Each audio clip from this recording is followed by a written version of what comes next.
Hi and welcome to this course on HTML and CSS.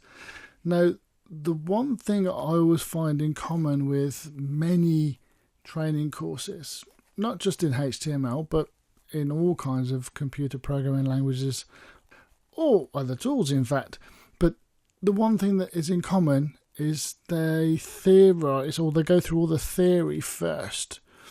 And personally, that frustrates me. Personally, I just want to get going. I just want to start doing hands-on stuff. So my thought in this course and what this course is about is that we do all that interesting things up front to create a web page like this one that's on the page now. There's me, by the way.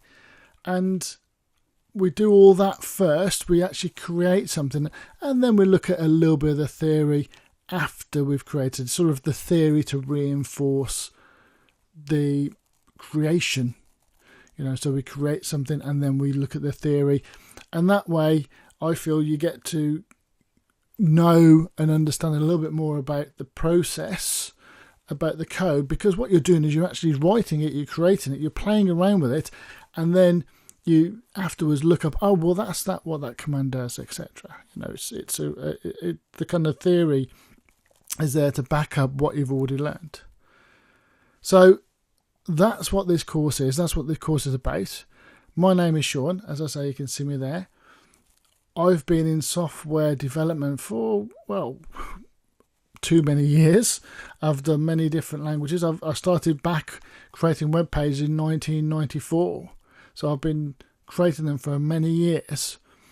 And in this course, I'm going to give you a good introduction into creating your own web page.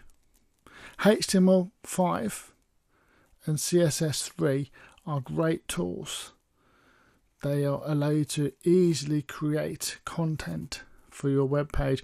In fact, HTML5 is the easiest HTML that's been out ever, in my personal opinion.